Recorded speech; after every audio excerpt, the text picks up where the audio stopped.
Boa noite, amigos. Que alegria podermos estar juntos em mais uma noite.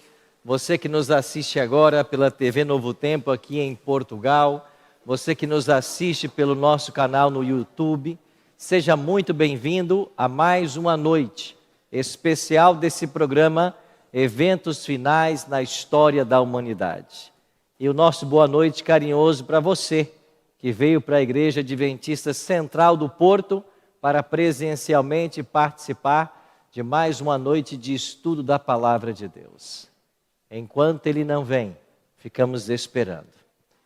E enquanto ouvíamos essa bela canção, o nosso coração é tomado de emoção, porque todos nós ansiamos o dia em que Jesus voltará e nós iremos para o céu com Ele. A volta de Cristo é chamada pelo apóstolo Paulo a bendita esperança de todo crente. Essa esperança que nós temos em nosso coração. Essa esperança que nos move. Essa esperança que nos faz entender que há algo muito superior, muito melhor, esperando por todos nós. E é no desejo de nos prepararmos para esse grande dia que estamos aqui mais uma vez para estudarmos a palavra do Senhor.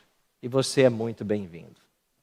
Obrigado a você que nos assiste em qualquer lugar desse planeta. Seja muito bem-vindo. Obrigado a você que nos assiste no Brasil. Um abraço carinhoso para o pessoal de Santa Catarina que está conectado com a gente. Para o pessoal do Pará. Eu recebi mensagens agora lá de Belém. Um abraço carinhoso para você que nos assiste. E para você aqui na igreja, seja muito bem-vindo a mais uma noite de estudo. Hoje vamos estudar sobre o maior evento de toda a história humana, a volta de Cristo a essa terra. Chegamos ao nosso penúltimo tema e amanhã à noite teremos o nosso último tema. E eu já quero convidar você para vir, porque amanhã à noite nós teremos uma viagem aos eventos depois da volta de Jesus. E nós vamos entender um pouquinho mais como que será a vida dos salvos no céu e na nova terra. Nós todos queremos ir para o céu, né? Mas falamos tão pouco do céu. E às vezes conhecemos tão pouco do céu. Pois esse é o convite para amanhã. Hoje nós vamos olhar para vários textos da palavra de Deus. No Novo Testamento são mais de 300 falando a respeito da volta de Jesus. E esses textos nos falam sobre como será a volta de Jesus, o objetivo dela, o que vai acontecer com as pessoas que estiverem vivas quando Ele voltar, o que vai acontecer com as pessoas que estiverem mortas quando Ele voltar. Tudo isso será revelado através do estudo de hoje. Mas antes de avançarmos, nós temos um costume muito bom aqui. Qual é? Orar. A gente ora pedindo a bênção do Senhor para o estudo. Fecha teus olhos, ora comigo. Nosso Pai Celeste, muito obrigado, Senhor, pelo grande privilégio de estarmos mais uma vez na Tua casa. A Tua palavra está em nossas mãos, queremos abri-la agora, queremos estudá-la e suplicamos ao Teu bom e Santo Espírito que seja o nosso professor mais uma vez e que nós possamos entender a Tua mensagem para nós. Abençoe todos os amigos e as amigas que estão aqui na Igreja Adventista Central do Porto. E abençoe também todos aqueles que nos assistem agora. Que eles sintam ao lado deles a presença do Teu bom e Santo Espírito. É a nossa oração. Em nome de Jesus. Amém. Mais de 300 textos falam só no Novo Testamento sobre a volta de Jesus. E quem sabe, um dos mais belos apareça aqui, em João 14, 1 a 3. Quando Jesus, num tom de despedida dos discípulos, fez para eles mais uma vez a promessa de que Ele voltará. Assim disse Jesus: não se turbe o vosso coração. Credes em Deus, credes também em mim. Na casa de meu Pai há muitas moradas. Se assim não fora, eu vou-lo teria dito. Pois vou preparar-vos lugar. E quando eu for e vos preparar lugar, voltarei e vos receberei para mim mesmo, para que onde eu estou, estejais vós também. Eu vou preparar lugar para vocês. Essa promessa foi feita há quase 2000 anos. Imaginamos a casa que Deus está preparando. Será um lugar extraordinário. Como o apóstolo Paulo disse em 1 Coríntios 2:9, os olhos nunca viram, os ouvidos nunca ouviram, e nem jamais penetrou no coração do homem o que Deus está preparando para aqueles que o amam. É a casa que Ele está preparando para todos nós. Um plano da salvação foi estabelecido no Éden. No cordeiro que foi morto para vestir a nudez de Adão e Eva, estava retratado que um dia o Messias viria para salvar o homem do pecado. Gálatas 4:4 diz que no dia marcado, na plenitude do tempo, Deus enviou o seu Filho. A encarnação permanece como um ministério. Nós compreendemos muito pouco desse assunto. O que nós sabemos é que Deus se fez homem. Ele nasceu da Virgem Maria. Cresceu como uma criança judia, num lar simples. Ao longo de sua vida, nunca pecou. Aos 30 anos, foi batizado.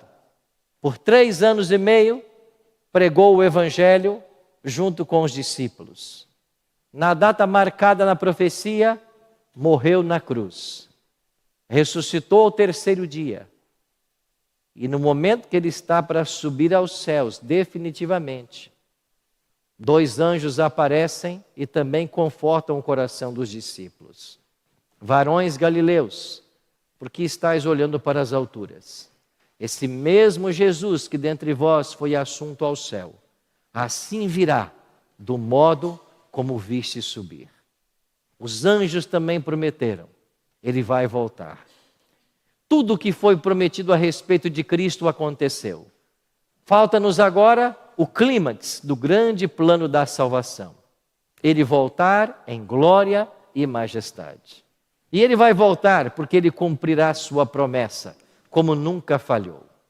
E eu queria nessa noite responder com vocês 4 perguntas sobre a volta de Jesus. Como será? Para que virá? Quando será? E como estar pronto para esse momento? Vamos começar como será. Jesus voltará. Alguns estão dizendo por aí que ele não volta. Outros estão dizendo que ele volta de forma secreta. Outros estão ensinando o tal do arrebatamento secreto. Deixemos que a Bíblia nos ensine nessa noite. Mateus 24:27, palavras do próprio Jesus Cristo. Porque assim como o relâmpago sai do Oriente e se mostra até o Ocidente, assim há de ser a vinda do Filho do Homem. Há algum segredo num relâmpago no céu? Há algum segredo nisso? É visível para todos. Assim como um relâmpago corta os céus, deixando o seu rastro de luz, assim será a volta de Jesus. Ele não virá de forma secreta. Ele virá de forma visível, pessoal, literal, audível. Apocalipse 1:7 diz: eis que vem com as nuvens e todo o olho verá. Até quantos o traspassaram. Ele não vem em segredo. A Bíblia é clara em ensinar que ele vem e todo o olho verá. Todo ser humano que estiver vivo vai contemplar a volta de Jesus. Então vai acontecer o arrebatamento. O conceito que hoje se prega por aí de um arrebatamento secreto não é bíblico. O apóstolo Paulo usa essa expressão quando ele fala de que Jesus vai voltar, os crentes fiéis serão transformados e uma vez glorificados, eles serão arrebatados para o céu. A ideia da palavra arrebatamento aqui é que eles serão tomados e levados para os céus. É aí que acontece o arrebatamento. Se houvesse um arrebatamento secreto da igreja, para que Jesus voltaria? Uma vez que as pessoas estão desaparecendo e já indo para a glória, para o seio de Abraão, como costumam dizer. Não existe na Bíblia arrebatamento secreto. O que existe na Bíblia, os salvos sendo arrebatados, no sentido de levados para encontrar Jesus nas nuvens dos céus. Porque quando Cristo voltar pela segunda vez, ele não pisará nessa terra. Paulo diz que ele ficará nas nuvens. E nós iremos ao encontro do Senhor nos ares. E aí estaremos para sempre com o Senhor. Qual será o objetivo da volta de Jesus? Para que ele virá? O próprio Jesus declarou: porque o Filho do Homem há de vir na glória de seu Pai com os seus anjos, e então retribuirá a cada um conforme as suas obras. Para que Jesus volta? Para dar a retribuição. Apocalipse 22:12 diz: eis que venho sem demora, e comigo está o galardão. O que é galardão? É recompensa. Eis que venho sem demora, e comigo está a recompensa que eu tenho para dar a cada um, segundo as suas obras. Então não se engane, nós somos salvos pela graça de Deus, mas seremos julgados pelas obras. E por que o juízo é pelas obras? Porque as obras simplesmente declaram quem está salvo e quem não está. O ímpio produz as obras da carne, o justo os frutos do Espírito. Mas estas obras, elas são praticadas de forma inconsciente. Não é uma tentativa humana desesperada por apaziguar a ira de Deus ou tentar se tornar agradável a Ele. É simplesmente o resultado da habitação do Espírito Santo no coração. E a maior prova disso é que no discurso profético de Mateus 25, Jesus disse que quando Ele voltar, Ele vai colocar à direita os salvos e dirá assim para eles: vinde benditos de meu Pai, e entrai na posse do reino que vos está preparado desde a fundação do mundo. Porque eu tive fome e me deste de comer, tive sede, me deste de beber, estavas nu e vestiste, preso, foste ver-me. E quando Jesus declara isso, qual é a resposta dos salvos? Senhor, quando te fizemos isso? E então Jesus responde: quando vocês fizeram a um desses meus pequeninos, ou seja, ao próximo.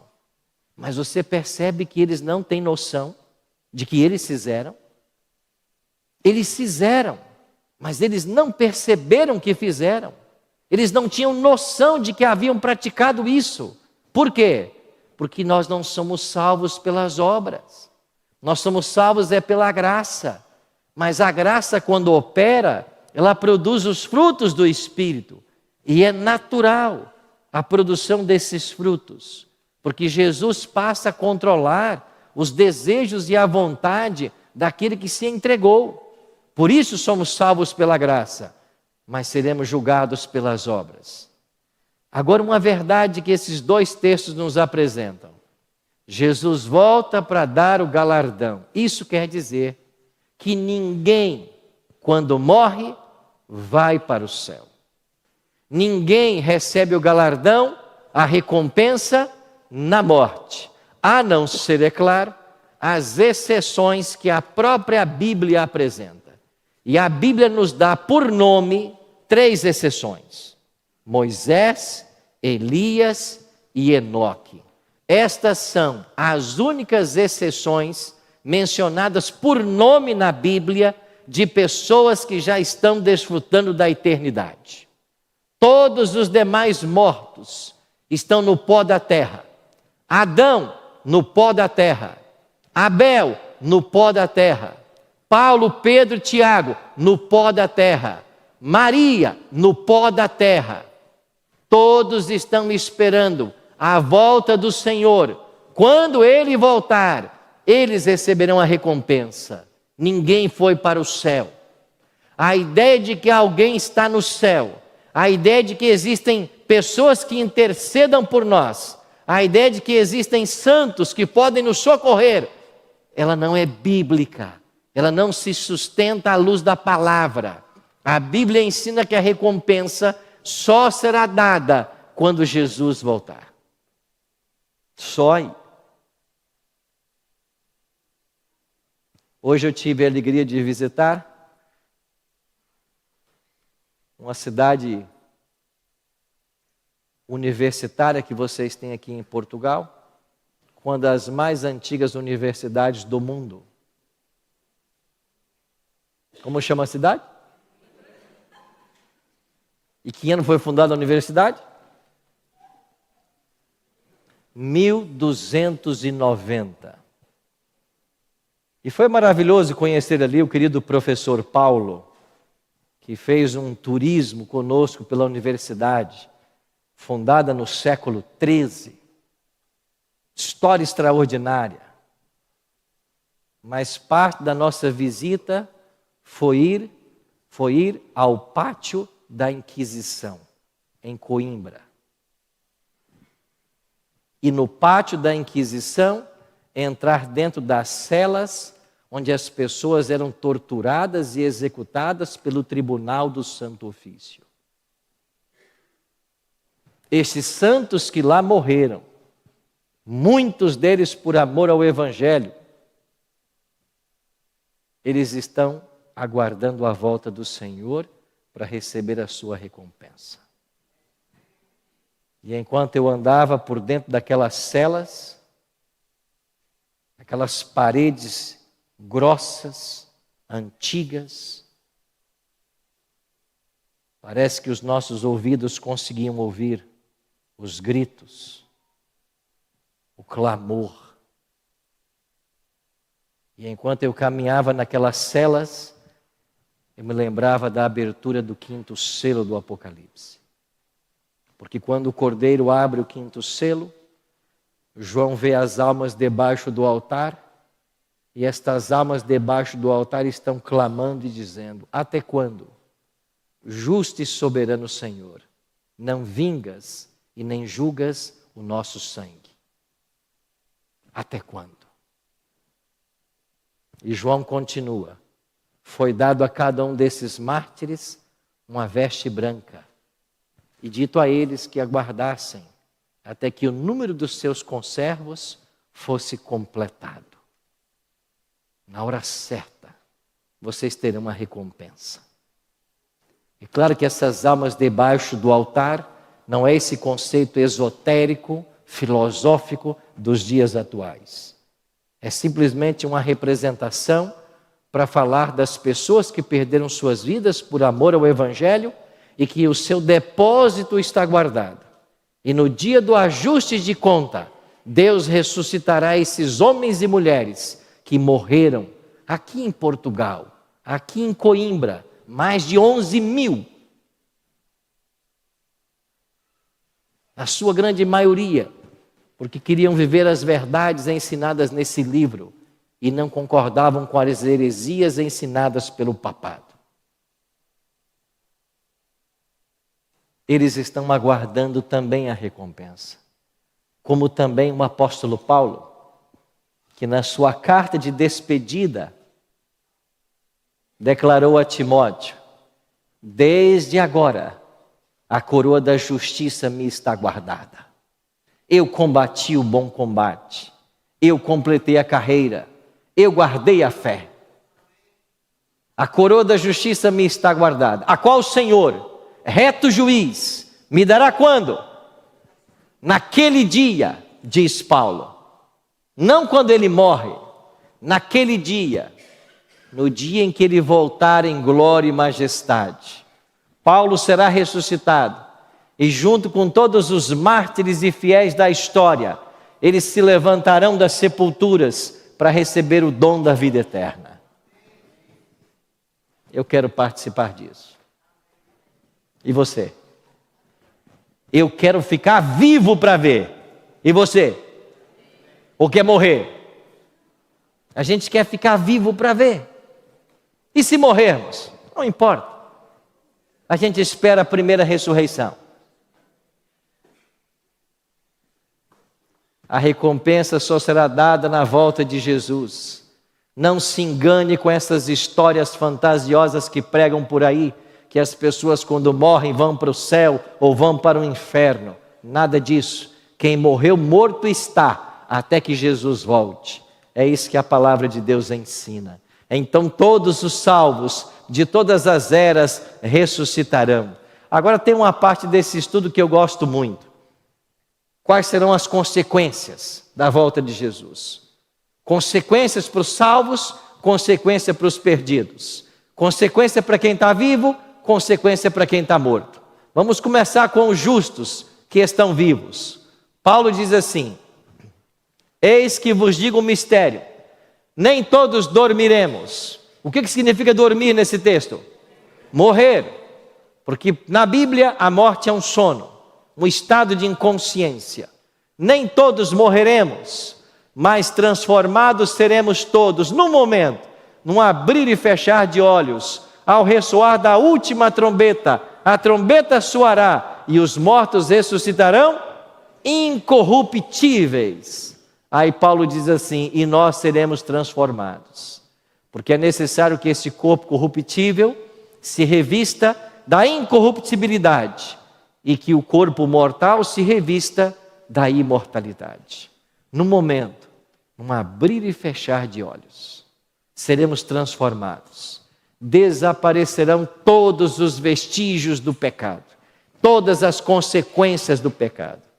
Nós teremos a perfeição que havia em Adão e Eva. Seremos transformados. Esse evento é a glorificação.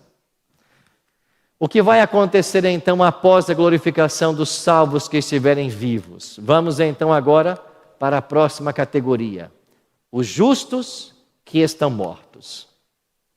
Paulo diz assim, não, ok? Porquanto o Senhor mesmo, dada a sua palavra de ordem, ouvido a voz do arcanjo e ressoada a trombeta de Deus, descerá dos céus. Cristo descerá dos céus. E os mortos em Cristo ressuscitarão primeiro. Esta é a primeira ressurreição. Depois nós, os vivos, os que ficarmos, seremos arrebatados. Está vendo aqui o arrebatamento? O arrebatamento só acontece na volta de Jesus. Não existe arrebatamento secreto na Bíblia. É na volta de Jesus. Nós seremos arrebatados juntamente com eles. Eles quem? Os justos que estavam mortos e ressuscitaram. Seremos arrebatados com eles entre nuvens, para o encontro do Senhor nos ares. Nós vamos encontrar Jesus nas nuvens. Ele não pisa nessa terra, para estarmos para sempre com o Senhor. Então os justos vivos são transformados, e os justos que estavam mortos, eles ressuscitam. Essa é a primeira ressurreição. Nela ressuscitarão todos os salvos de todas as eras.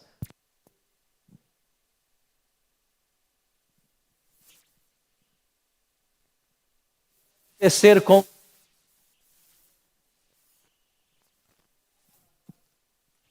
Posso entrar então e entregar?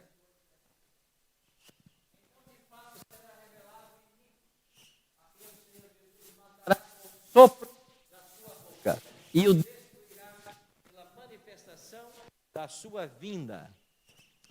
O apóstolo Paulo está ensinando em 2 Tessalonicenses 2:8 de que Jesus matará com o sopro da sua boca o ímpio e pela manifestação da sua vinda, ou seja, o evento da volta de Cristo e a manifestação de sua vinda levará à morte a todos os ímpios que ainda estão vivos, que não morreram como consequência das pragas. Muitos morrerão como consequência das pragas. E os ímpios que estiverem mortos? O que vai acontecer? Apocalipse, vamos trocar aqui. Apocalipse, capítulo 20, verso 5 declara: os restantes dos mortos, o quê? Não reviveram. Até que se completassem os 1000 anos. Ou seja, os ímpios que estão mortos, eles não verão a volta de Jesus. eles continuarão mortos. E eles só ressuscitarão 1000 anos depois. Esta ressurreição, 1000 anos depois da volta de Jesus, é a segunda ressurreição na Bíblia. Então os ímpios permanecem nos sepulcros. Eles não verão a volta de Cristo. Eles só ressuscitarão 1000 anos depois. E quando Jesus voltar, quem é que virá com ele? O próprio Jesus declarou: quando vier o Filho do Homem, na sua majestade, e todos os anjos com ele, então se assentará no trono da sua glória.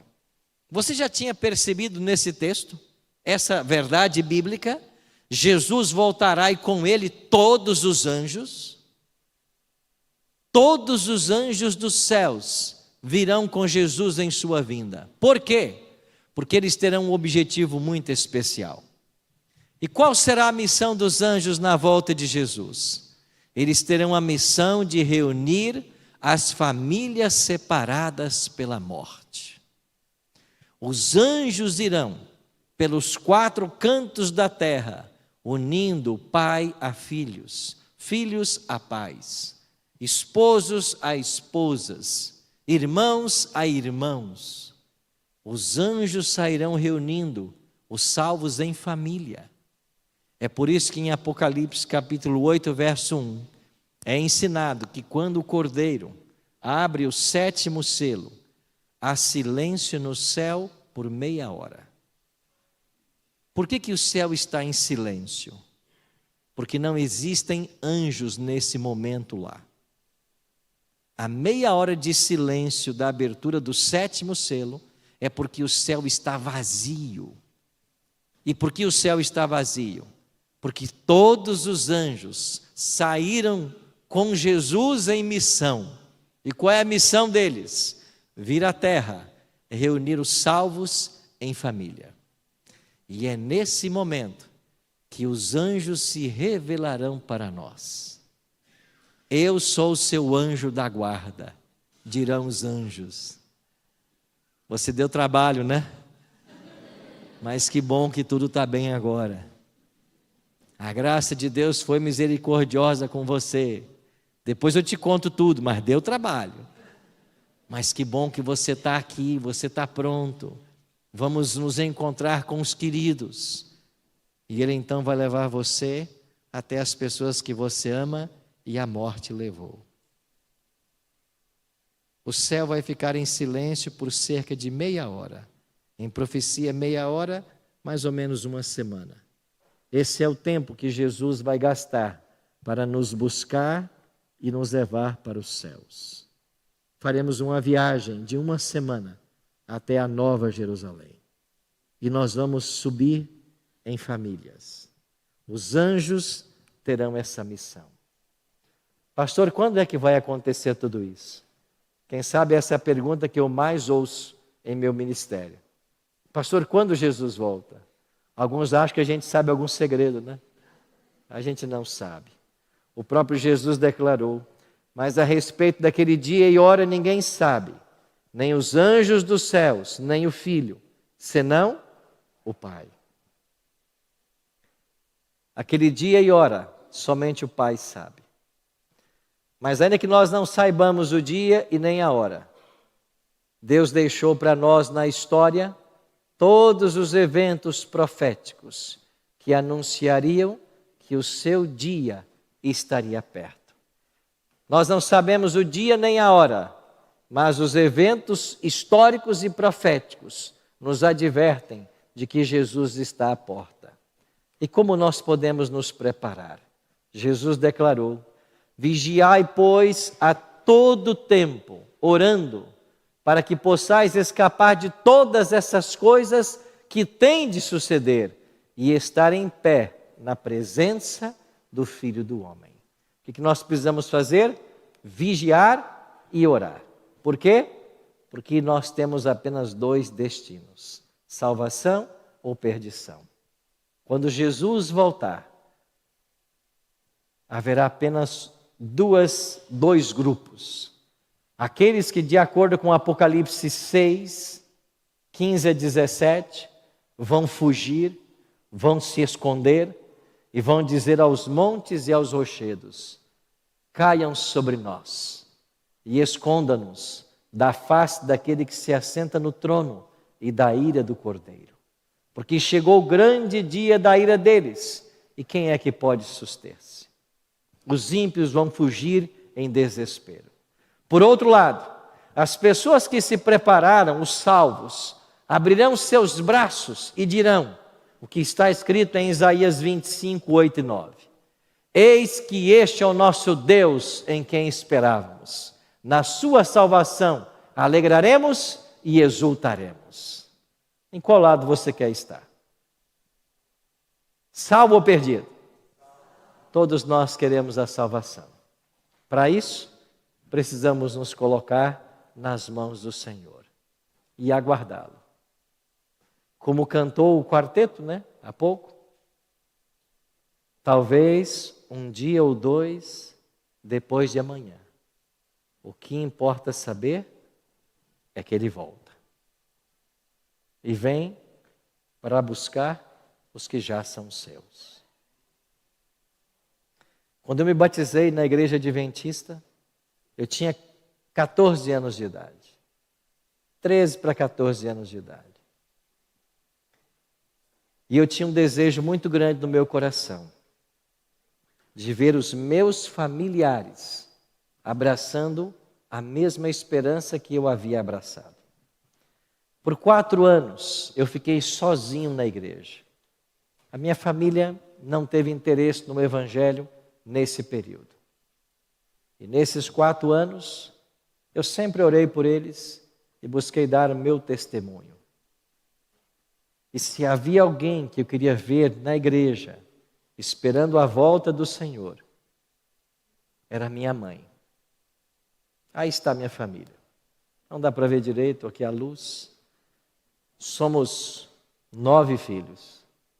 Pai e mãe, 9 filhos. Mas eu queria muito que a minha mãe também tivesse essa mesma esperança que eu havia abraçado.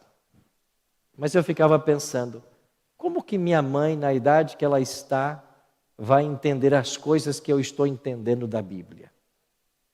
Como é que ela vai compreender a respeito do tema do santuário, das profecias? E eu não sabia muito como me aproximar dela para tratar do assunto. Minha mãe, semi-analfabeta, mal sabe assinar o nome. Como que Deus vai alcançar o coração dessa mulher?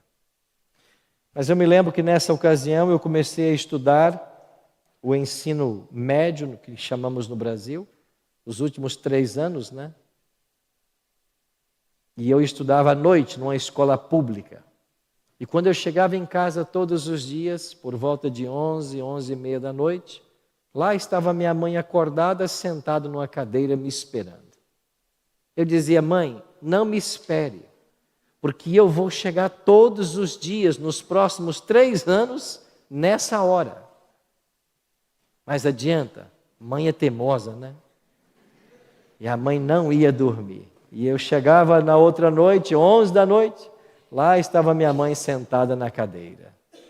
E ela dizia para mim: eu só vou dormir depois que todos estiverem dentro de casa. O amor de mãe é extraordinário.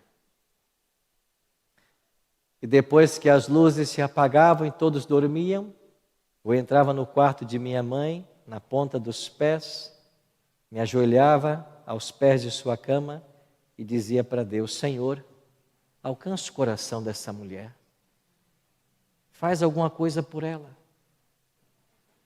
Eu sei que ela mal sabe ler, mas o Senhor tem os seus caminhos. E eu passei a orar todos os dias por minha família, em especial por minha mãe. Em uma noite destas, minha mãe teve um sonho. E ela sonhou que Jesus estava voltando. E no sonho dela, os anjos passavam velozes de um lado para o outro, recolhendo os salvos. E daqui a pouco, eu e mais 2 irmãos que nesse momento já estavam também na igreja, fomos pegos pelos anjos. E enquanto esses anjos passavam comigo e mais 2 irmãos, perto de minha mãe, ela agarrou as vestes do anjo e disse: eu também quero ir. E o anjo solenemente se voltou para ela e disse: não, você não. Você não está pronta. Você não está preparada. E com esta voz do anjo, minha mãe despertou em prantos. Nasceu no coração dela um interesse por conhecer da volta do Senhor. Ela começou a estudar a Bíblia, teve apoio da igreja. E que dia feliz foi o dia em que minha mãe foi batizada. A dona Adelaide hoje está com 90 anos, mas ela espera a volta do Senhor. Enquanto Ele não vem, siga esperando. Mas você tem que se preparar. E sabe como que a gente se prepara? Colocando nossa vida nas mãos do Senhor e decidindo servi-lo todos os dias de nossa vida. Há vários anos atrás, uma mulher lá no Brasil se tornou mãe, viu a responsabilidade da maternidade, começou a desejar viver a religião de forma mais séria e se preparar para a volta do Senhor. Ela buscou na internet estudos bíblicos e encontrou o programa que eu apresentava na Novo Tempo, Bíblia Fácil. Ela começou a assistir todas as temporadas do programa e nasceu no coração dela o desejo de que um dia eu pudesse batizá-la. O tempo passou e ela mudou-se para Portugal. Aqui em Portugal, ela continuou estudando a Bíblia. Conheceu amigos especiais. E nessa noite, eu tenho a alegria de convidar para entrar no tanque batismal a Paula Meira. E junto com o pastor Enoque Nunes, nós iremos batizá-la. Paula, por tantos anos, né? Você esperou que isso acontecesse. 7 anos. 7 anos. Por 7 anos ela desejou que esse momento chegasse. Deus trabalhou as coisas de forma tão extraordinária. E outro dia, quando o pastor Enoque disse para ela: Paula, você quer ir ser batizado na igreja do Porto? O pastor Arilton vai estar aí. Ela disse: será a realização de um sonho. Um sonho também para nós, Paula. Deus tem cuidado de você. E sabe como a gente se prepara para a volta de Jesus? É nos entregando a Ele completamente. Porque Jesus declarou assim em Marcos 16:16: quem crer e for batizado será salvo. Nós teremos uma música agora, uma música especial. E enquanto ouvíamos essa música, antes do batismo da Paula, eu tenho um convite a fazer a você. Você quer estar pronto para a volta do Senhor? Você quer se preparar para o céu? Você quer de fato ir para o céu quando Jesus voltar? Então o seu coração precisa ser dele. Você precisa se entregar a Ele, como Paulo está fazendo nessa noite. E enquanto tivermos essa música, eu queria convidar você que tem o desejo de ir para o céu, você que ainda não passou pelo batismo, ou talvez você que um dia foi batizado, mas se afastou da igreja, se afastou dos caminhos de Jesus. Eu quero te convidar nessa noite a você voltar para casa. Você está sentado aqui na igreja, talvez lá na galeria, mas eu quero convidar você a descer daí agora e vir aqui à frente, porque eu quero orar por você. Quero convidar você a se levantar, você que deseja se entregar a Jesus, passar pelo batismo e se preparar para a volta dele. Quero convidar você a vir aqui à frente. Quem é a primeira pessoa que quer vir?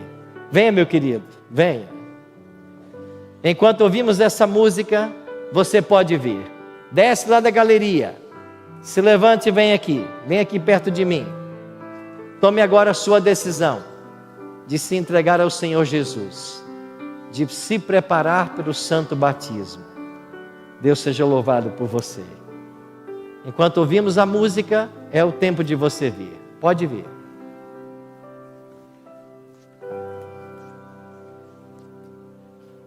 Louvado seja Deus por você que veio aqui à frente. Agora se volte para cá um pouquinho para mim. Quero que vocês contemplem agora o que vai acontecer nesse tanque. Aqui está a Paula. Louvado seja Deus, Paula, por sua vida. Nessa noite, eu e pastor Enoque, como ministros do Evangelho, obedecendo à ordem de Cristo, temos o privilégio de batizar você, em nome do Pai, do Filho e do Espírito Santo. Amém. Amém. Louvado seja Deus. Daqui a pouquinho vai ser o de vocês. Eu quero orar por vocês agora. Daqui a pouquinho vai ser o de vocês que estão em casa também. E estão hoje decidindo passar pelo batismo. Fecha teus olhos, ora comigo. Pai, louvado e exaltado seja o teu santo nome. Obrigado, Senhor, por sabermos que em breve o Senhor voltará em glória e majestade. Obrigado pela Paula, por sua linda história de conversão, pela forma como o Senhor tem conduzido a vida dela. Obrigado, Senhor Deus, por esses que aqui à frente estão, e por aqueles que em casa agora que estão nos assistindo, também estão tomando decisões ao teu lado. Que o Senhor possa guardar e proteger a todos eles, conduzindo-os de vitória em vitória, até o grande dia do teu regresso a essa terra. Dai-nos, Pai, a tua bênção, que o teu braço protetor esteja estendido sobre nossa vida e de nossa família. É a nossa oração, em nome de Jesus. Amém.